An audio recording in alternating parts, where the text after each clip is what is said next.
स्वागत है आप सभी का देश नीति के मंच पर। जिस तरीके से महाराष्ट्र में दोनों गठबंधन में सीटों को लेकर जो घमासान मचा हुआ था और कहीं ना कहीं पेच फंसता हुआ दिखाई दे रहा था, लेकिन अब धीरे धीरे क्लियर हो रहा है। और मुस्लिम और दलित वोट बैंक पूरी तरीके से अब कितनी भूमिका निभाएंगे, अब इस पर चर्चा की जा रही है। इस मुद्दे पर बातचीत करने के लिए हमारे साथ मौजूद है पत्रकार अंसार इमरान। हम इनसे जानने की कोशिश करेंगे कि आखिर कितना प्रभाव दलित और मुस्लिम वोट बैंक का महाराष्ट्र चुनाव में है। सबसे पहला सवाल अंसार साहब, जिस तरीके से दोनों गठबंधन में ये बात की जा रही थी कि कितनी सीटों पर चुनाव लड़ा जाए, लेकिन तकरीबन अब फाइनल हो रहा है, तो दलित और मुस्लिम वोट बैंक कितना प्रभाव डालेगा महाराष्ट्र चुनाव में?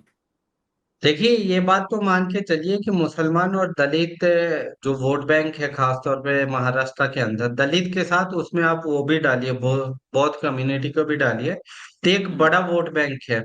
11.5% मुसलमान हैं और कम से कम 40 सीटों पर मुसलमान डायरेक्टली इन्फ्लुएंस करते हैं किसी भी चुनावी नतीजे को। ऐसे ही दलितों की अच्छी खासी सीटें हैं जहां पर डायरेक्टली दलित समुदाय और बौद्ध समुदाय उनको इन्फ्लुएंस करता है, उनकी भी अच्छी आबादी है। तो ये जो हम्म। समीकरण है दोनों समुदाय का मिलाकर, ये अपने आप में अच्छी खासी सीटें जीतने का समीकरण होता है। मगर जो महाराष्ट्र का चुनाव आज से 1 महीने पहले तक बहुत क्रिस्टल क्लियर दिखाई दे रहा था। ऐसा लग रहा था कि जो भाजपा गठबंधन और शिवसेना की सरकार चल रही है, वो उसके खिलाफ एंटी इनकम्बेंसी है, लोगों ने उनको हराने का ठान रखा है, वो बहुत आसानी से हार जाएंगे। मगर जैसे जैसे चुनाव नजदीक आया, हम्म। टिकट बंटवारा शुरू हुआ, सारी चीजें ऐसा लग रहा है कि जो बातें थी वो उल्टी हो गई हैं। आज के हम्म। टाइम में शायद कोई पार्टी ये बोलने को तैयार नहीं है कि वो एक तरफा तौर पे चुनाव जीत रही है। इवन की सोचिए कि भाजपा जो ये बातें करती है कि 400 पार और हम बहुमत के साथ सरकार बना रहे हैं, उनकी तरफ से सबसे बड़े नेता देवेंद्र फडणवीस ने आज बाकायदा इंटरव्यू में भी बोल दिया है कि भाजपा अपने दम पर या बहुमत के साथ सरकार नहीं बना पाएगी, मगर हम लोग सिंगल मेजॉरिटी पार्टी होंगे। ये एक हम्म। चीज होगी। दूसरी बात कि जो महाविकास आघाड़ी है, जिसमें इंडिया गठबंधन की पार्टियां हैं, चाहे कांग्रेस हो, चाहे शिवसेना उद्धव ठाकरे हो, चाहे शरद पवार की एनसीपी हो, इन्होंने जो टिकट बंटवारे को लेकर माथापच्ची चली है, आपस में रस्साकशी चली है, उसने पूरे महाराष्ट्र के चुनाव को डिस्टर्ब कर दिया है। अमूमन लोगों को ये लग रहा था, क्योंकि शिवसेना और एनसीपी दो टुकड़ों में हो चुकी हैं, तो उनकी पॉलिटिकल हैसियत थोड़ी कम होगी और बड़े भाई के तौर पर वहां पर कांग्रेस उभर कर सामने आएगी। मगर हुआ क्या कि जब टिकट बंटवारे की बात आई, हम्म। तो ये आम एक सहमति मिनट दो, हुई एक कि मिनट। 85-85 सीटों के फॉर्मूले पर सभी पार्टियां एक दूसरे के साथ चुनाव लड़ेंगी। मगर अब जब टिकट बंटवारे की बात आई, तो कांग्रेस ने अभी तक अपने 101 उम्मीदवार उतार दिए हैं मैदान में। शिवसेना उद्धव ठाकरे की तरफ से जो टिकट बंटवारा हुआ है, जितने भी राजनीतिक जानकार है आप उनसे पूछेंगे तो वो सीधे तौर पे कहेंगे कि उनका टिकट बंटवारा इतना खराब है कि शायद वो चौथे और पांचवें नंबर पर चले जाए, उनकी इतनी कम सीटें आएंगी। तो हम्म। कुल मिला के बात यह है कि जो महाराष्ट्र की स्थिति 1 महीने पहले तक क्लियर दिखाई दे रही थी कि वहां पर इंडिया गठबंधन और महाविकास आघाड़ी की जितनी पार्टियां हैं, वो आसानी से जीत तय कर लेंगी, वो आज के टाइम में बहुत धुंधला नजर आ रहा है। धुंधला इसलिए नजर आ रहा है कि जिस कांग्रेस को वहां पर बड़े भाई की भूमिका में 120 130 सीटों पर कम से कम चुनाव लड़ना चाहिए था, वो पार्टियों के गठबंधन को निभाने के चक्कर में आज के समय में सिर्फ 100 सीटों तक सीमित के रह गई है। दूसरी बात कि जो उद्धव ठाकरे ने अभी तक 83 सीटों पर अपने कैंडिडेट घोषित किए हैं, वो इतना कैंडिडेट का खराब चॉइस है या इतने खराब कैंडिडेट चुने गए हैं कि जिसका नतीजा उन्हें भुगतना पड़ेगा। उसकी सबसे प्राइमरी बात ये बता देता हूं कि उद्धव ठाकरे की शिवसेना ज्यादातर उन सीटों पर चुनाव लड़ रही है जहां पर मुस्लिम केंद्रित सीटें हैं, खासतौर पे मुंबई के रीजन की। उन जगहों पर शिवसेना ने एक भी मुस्लिम कैंडिडेट को चुनावी मैदान में नहीं उतारा है। याद हम्म। रखिएगा, ये वही शिवसेना है जिसको लोकसभा चुनाव में मुसलमानों के रूप में एक नया वोटर मिला था। उन्होंने बम्पर तरीके से इनको वोट देकर चुनाव जितवाया था और उद्धव ठाकरे की छवि मुसलमानों में बहुत बेहतर हुई थी। मगर टिकट बंटवारे में इस तरीके से मुसलमानों को नेग्लेक्ट कर देने से मुसलमान फिर से दोबारा से नाराज हुए हैं। और जो हम्म। उनकी तरफ से जो कैंडिडेट मैदान में उतारे भी गए हैं, उसको देखकर तो यही लगता है कि उनको मैक्सिमम 15-20 सीटें ही आएंगी। दूसरी ले बात यह है कि शरद पवार जिन्हें महाराष्ट्र की राजनीति का चाणक्य कहा जाता है, हम्म।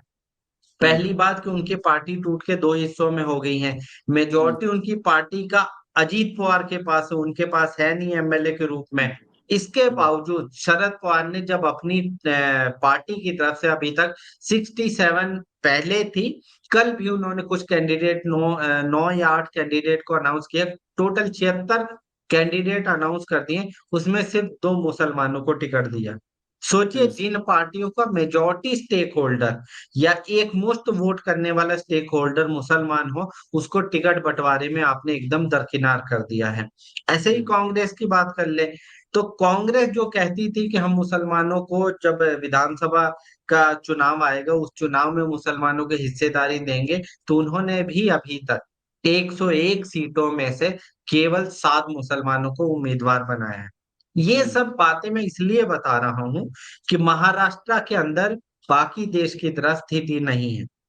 वहां पर सिर्फ कांग्रेस और भाजपा का चुनावी मैदान में लड़ाई नहीं है। वहां पर 6 पार्टियों का इतने एंगल का चुनाव होता है कि अगर एक पार्टी से कोई मतदाता नाराज होगा, चाहे वो मुसलमान हो, दलित हो, मराठा हो या कोई ओबीसी के कोई भी दूसरी कम्युनिटी, तो फौरन तीसरी पार्टी की तरफ चला जाएगा। जैसे फॉर एग्जाम्पल, अगर मुसलमानों को लगा कि नहीं हमारे साथ शिवसेना और कांग्रेस धोखा दे रही है, तो वो एमआईएम के रूप में एक पार्टी की तरफ जा सकते हैं, वंचित बहुजन अघाड़ी की तरफ जा सकते हैं, सपा के रूप में उनके पास एक ऑप्शन मौजूद है, उसकी तरफ जा सकते हैं। अगर हम्म। कुछ नहीं मिला तो एनसीपी अजीत पवार की तरफ जा सकते हैं।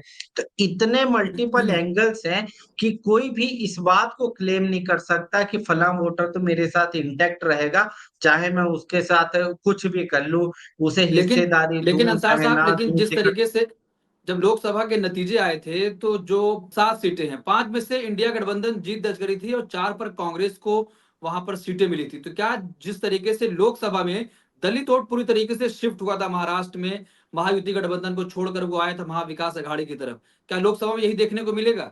देखिए, मैं आपको वही बोल रहा हूँ कि हम्म। सारी कम्युनिटी सिर्फ मुसलमानों को छोड़ के सभी कम्युनिटी अपने फायदे और अपने हम्म। उत्थान को देखते हुए किसी पार्टी के साथ इंटेक्ट करती हैं।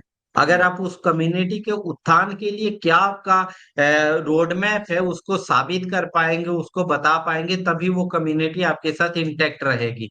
आप ये नहीं कह सकते कि क्योंकि लोकसभा चुनाव में फला कम्युनिटी ने मुझे वोट दिया था तो विधानसभा चुनाव में भी वोट दे देगी। मैंने आपको क्लियर एग्जांपल दिया है कि शिवसेना की 9 सीटें जो आई हैं उद्धव ठाकरे की लोकसभा के समय, उसमें एक बड़ा मेजोरिटी स्टेक होल्डर मुसलमानों का था। हम्म। भिवंडी के साइड की ज्यादातर मुस्लिम मेजोरिटी वाली जो बहुल सीटें हैं वहां से शिवसेना को वोट मिला था। इसके बावजूद अब के वो जो सीट बंटवारा हुआ है उसके हिसाब से ही क्लियर है कि मुसलमान शिवसेना को वोट नहीं देगा, क्योंकि उन्होंने उनको हिस्सेदारी नहीं दी। सेम कंडीशन दलित हम्म। समुदाय के साथ भी होती है। क्या आप दलित समुदाय के उत्थान के लिए क्या करोगे? आपने अपने टिकट बंटवारे में एससी रिजर्व सीटों को छोड़कर दलितों को कितनी जगह पर अपनी नुमाइंदगी दी है या उनके लिए क्या रोड मैप बनाए, इस पर निर्धारित होगा कि वो आपके साथ इंटैक्ट रहेगा कि नहीं। हम्म। और दूसरी बात सबसे इंपॉर्टेंट, मैं बार बार कह रहा हूं कि हम्म। महाराष्ट्र के चुनाव 6-7 पार्टियों के दरमियान है। इसलिए अगर किसी भी कम्युनिटी को अगर एक सीट पे लगा कि कांग्रेस उनके साथ है तो वो कांग्रेस के साथ जाएंगे। अगर दूसरी सीट पे उनको लगा कि नहीं यहाँ पर ये पार्टी मेरे लिए फायदेमंद नहीं है या इसने मुझे धोखा दी, वो फौरन दूसरी पार्टी की साइड चला जाएगा। और एक चीज महाराष्ट्र में जो सबसे इम्पोर्टेंट है कि यहाँ पर कोई भी कम्युनिटी, चाहे दलित हो, ओबीसी हो, मराठा, मुसलमान हो, आदिवासी हो, ये कोई पार्टी नहीं कह सकती कि इसका पूरा वोट मुझे मिलेगा। यहाँ पर वोट एग्जैक्टली डिवाइड होता है 2-3 पार्टियों लेकिन में या 2-3 कैंडिडेट। लेकिन एक सवाल अंसार साहब, जिस तरीके से अभी तक अब महाराष्ट्र चुनाव बेहद ही नजदीक आ गया है, खबरें ऐसी आ रही हैं कि प्रधानमंत्री नरेंद्र मोदी को महाराष्ट्र से दूर रखा जा रहा है। उसकी वजह ये बताई जा रही है कि बहुत सारे प्रोजेक्ट जो महाराष्ट्र को मिलने थे, वहां से शिफ्ट होकर गुजरात पहुंच गए हैं। गृह मंत्री अमित शाह ने अपने हाथ में पूरी कमान संभाली। क्या लगता है कि प्रधानमंत्री को दूर रखा जाएगा महाराष्ट्र चुनाव से? देखिए, मेरा अपना मानना है कि महाराष्ट्र का जो चुनाव जिसको भाजपा चाहती थी कि राष्ट्रवादी मुद्दे जो उनकी तरफ से कथित राष्ट्रवादी मुद्दे हैं, पाकिस्तान, हिंदू मुसलमान, मंदिर मस्जिद, ये वाले नैरेटिव से बाहर निकल गया है। महाराष्ट्र का चुनाव पूरी तरीके से लोकल मुद्दों पर चला गया है, लोकल मुद्दों पर आ गया। मराठा आरक्षण आपने दिया कि नहीं, आपने छत्रपति शिवाजी के मामले में क्या किया, उस पर बात होने लगी है। महिलाओं के लिए क्या किया, युवाओं के लिए क्या किया, पुणे और जो नासिक वाली इंडस्ट्रीज हैं उनके लिए क्या किया, किसानों के लिए क्या किया। जो लोकल मुद्दे हैं ना, लोकल मुद्दे हावी होने लगे हैं। लोकल मुद्दे जब भी हावी होते हैं भाजपा बैकफुट पर जाती है। जैसे ही नेशनल मुद्दे का मतलब पाकिस्तान, हिंदू मुसलमान टाइप के जैसे मुद्दे हावी होंगे, फिर आपको हमेशा देखने को मिलेगा कि मोदी जी की फोटो सबसे फ्रंट पर होगी कि देखिए मोदी जी का चमत्कार हो रहा है, मोदी जी ने जलवा दिखा दिया, इस टाइप की बातें होंगी। महाराष्ट्र का चुनाव पूरी तरीके से लोकल हो चुका है, इसीलिए आप देखेंगे कि सब जगह देवेंद्र फडणवीस को फ्रंट पे करके चुनाव को लड़ने की तैयारी है। और देवेंद्र फडणवीस खुद बोल चुके हैं कि ये चुनाव में हम लोग सिंगल लार्जेस्ट पार्टी जरूर बनेंगे, मगर अपने दम पर बहुमत तो नहीं ला सकते, जब उनके लेकिन पार्टी के लेकिन खुद मान रहे हैं। हाँ, सवाल तो यहाँ पर यह भी उठ रहा है कि जिसे भाजपा देवेंद्र फडणवीस को आगे बढ़ा रही है, तो सीएम तो एकनाथ शिंदे थे, तो क्या एकनाथ शिंदे को अब साइड किया जाएगा? क्योंकि जब शिंदे को बनाया गया तो देवेंद्र फडणवीस उप मुख्यमंत्री पर सहमति नहीं जता रहे थे। ये बात तो मान के चलिए कि इस बार शिवसेना एकनाथ शिंदे की पार्टी को भाजपा इतनी जल्दी वॉक ओवर नहीं देगी।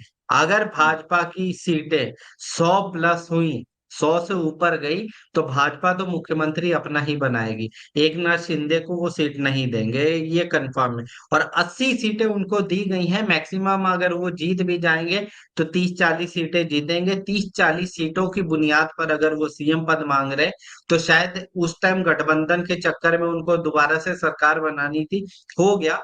मगर आज के टाइम में मुझे नहीं लगता कि भाजपा ये दोबारा करेगी। और भाजपा का इतिहास रहा है कि वो अपने गठबंधन की सभी पार्टियों को निगल जाती है। जिन पार्टियों के साथ रहकर वो कभी दूसरे नंबर की छोटे भाई की भूमिका में होती है, उनको तोड़ के, उनको फोड़ के, उनको निगल कर पहले बड़े भाई की भूमिका में खुद आ जाती है। आप किसी भी स्टेट का उदाहरण उठा के अच्छे से देख सकते हैं। जिस तरीके से लगातार अडानी का मुद्दा भी महाराष्ट्र में गरमाया हुआ है, कई सारे प्रोजेक्ट जो अडानी को वहां दिए गए हैं, अगर आप लास्ट के महीने में देखेंगे तो कई सारे प्रोजेक्ट वहां पर पास हुए अडानी के लिए। क्या लगता है, उद्धव ठाकरे गुट भी, शरद पवार भी और राहुल गांधी लगातार ये हमला करते हैं कि चंद उद्योगपतियों की सरकार है, तो ये मुद्दा वहां पर बनेगा? देखिए, इंडस्ट्री का जो मामला है ना, वो खास तौर पे हम्म। पुणे का रीजन, मुंबई सिटी का रीजन, और ये नासिक वाला रीजन, इस रीजन में बड़ा मुद्दा है। ये बात आप हम्म। मानिए चाहे ना मानिए, बड़ा हम्म। मुद्दा होने की एक और बड़ी वजह है कि मुंबई के अंदर एक बड़ा वोट बैंक जो है वो झुग्गियों के अंदर रहता है, स्लम्स के हम्म। अंदर रहता है। और ये जो इंडस्ट्रियलाइज कर रहे हैं या अडानी को जितने भी प्रोजेक्ट दिए गए हैं, ये उन झुग्गियों को उजाड़ कर ही बनने हैं। एक प्रोजेक्ट जिसके बारे में राजनीतिक हलकों में ये भी दावा किया जाता है कि उसी के चक्कर में बाबा सिद्दीकी का कत्ल किया गया। आपको मालूम होगा वो कौन सा प्रोजेक्ट है। अडानी से वो छीन लिया गया था, उसमें ये बैकफुट पर चले गए थे, वो प्रोजेक्ट वहां पर इम्प्लीमेंट नहीं होने दिया गया था, रोक लगा दी गई थी। तो ये बड़ा हम्म। मुद्दा तो है, पर मसला ये है कि जो कांग्रेस या दूसरी सेकुलर पार्टियां हैं, वो इसको कितना भुना पाती है, लोगों में कितना ले जा पाती हैं। जैसे अडानी के प्रोजेक्ट्स का सबसे ज्यादा असर धारावी की बेल्ट पर होगा। धारावी जहां पर करोड़ों लोग रहते हैं, लाखों लोगों की आबादी रहती है, उस जगह पर आप जाके अगर लोगों को ये कन्विंस कर ले कि अडानी मोदी जी के जो परम मित्र हैं उनकी वजह से क्या नुकसान होने वाला है, क्या आपके घरों पर क्या होगा, आपके घरों पर बुलडोजर चल जाएगा, इस पूरी बस्ती को उजाड़ दिया जाएगा, आपके साथ क्या होगा, अगर ये समझा ले, तो मुझे लगता है कि एक बड़ी आबादी आपको ऑटोमेटिकली वोट दे देगी। पर मामला वही है कि मैं अभी भी कांग्रेस, उसके जितने सहयोगी दल हैं, उनके नेताओं को जमीनी सतह पर नहीं देख रहा हूं। अभी भी टिकट बंटवारे को ही लेकर लड़ाई झगड़ा और रस्साकशी चल रही है। कहा जा रहा है इंडिया गठबंधन की तरफ से कि जो हरियाणा में गलती हुई है, वो गलती महाराष्ट्र में नहीं की जाएगी, क्योंकि इसलिए कांग्रेस भी जो अपनी भूमिका निभा रही थी, वो कम सीटों पर भी राजी हो गई है। ये बात मान लीजिए कि जो हम्म, हरियाणा में हुआ वो महाराष्ट्र में नहीं होगा। अगर ये कोई बोल रहा है तो मूर्ख है। मूर्ख इसलिए है कि उससे बड़ी गलतियां महाराष्ट्र में निभाई जा रही। मैंने आपको हम्म, बताया कि शिवसेना और एनसीपी दोनों की पार्टियां दो टुकड़े हो चुकी है, उनकी ताकत आधी हो हम्म, चुकी है। हम्म, 40-40 सीटें उधर अजीत पवार और एकनाथ शिंदे के पास, और इधर जो इनके पास बची हैं शिवसेना और एनसीपी, उनके पास 20-20 विधायक हैं। इसके बावजूद कांग्रेस ने अगर उनको अपनी बराबरी की सीटें दी हैं, इट्स मीन कि आप बहुत सारी सीटें ऑटोमेटिकली हारने वाले। मैं सीधे तौर पे बोल रहा हूँ कि 83 सीटों पर, 83 सीट्स पर शिवसेना चुनाव लड़ने जा रही। जैसा टिकटों का उनका बंटवारा है, जिस तरीके से उन्होंने कुछ कम्युनिटी को नेग्लेक्ट किया है, वो 20 सीटों से ज्यादा सीटें आज की कंडीशन में नहीं जीत पाएंगी। खाली शिवसेना अपने खाते से 60 से 65 सीटें हार रही। तो बताइए आप कैसे सरकार बनाएंगे? खाली अगर कांग्रेस 50-60 सीटें जीत जाएगी, एनसीपी अगर 30-40 सीटें जीत जाएगी, तो आप तो 100 का आंकड़ा छू पाए, बहुमत तो मिलेगा 150 पर। बाकी हम्म, 50 सीटें कौन लेकर आएगा? तो हम्म, घुमा फिरा कि ये है कि कहने में सुनने में ये बातें बहुत अच्छी लग रही है कि महाराष्ट्र हरियाणा में जो हुआ था वो नहीं दोहरा रहे। अब हरियाणा से बड़ी गलतियां यहाँ पर कर रहे हैं। और सबसे बड़ी गलती तो ये है जिसकी वजह से राहुल गांधी भी नाना पटोले से नाराज बताए जा रहे हैं, कि आपने अपनी सिटिंग विधायकों वाली सीटों को शिवसेना और एनसीपी को दे दिया। इससे ज्यादा आप क्या और कर दोगे? तो मुझे लगता है कि महाराष्ट्र चुनाव में रस्साकसी कुछ ज्यादा हो गई है, एक दूसरे के ऊपर वार पलटवार और गठबंधन के चक्कर में। ये पूरा जो महाराष्ट्र का चुनाव था, जो एक महीने पहले तक ऐसा लग रहा था कि एक तरफा तौर पे जीत जाएंगे, वो मामला फंस गया है। अब कोई भी पार्टी वहां पर सरकार बना सकती है। ऐसा भी हो सकता है कि जो रिजल्ट आए वो इतना कंफ्यूजन वाला हो कि पोस्ट अलायंसेस हो कुछ पार्टियों के, कोई पार्टी हम्म। इसको छोड़ के उधर चली जाए, उधर वाली पार्टी छोड़ के इधर आ जाए। ऐसा भी इम्कान है। ठीक है, बहुत शुक्रिया आपका। आपने हमारे साथ चर्चा में जितने भी सारी चीजें थी आपने उसको अच्छे से बताया। फिर मिलेंगे हम किसी दूसरे मुद्दे पर बहुत जल्द। इस पूरे मामले पर आप क्या सोचते हैं, आपकी क्या राय है, कमेंट बॉक्स में अपनी राय जरूर दें।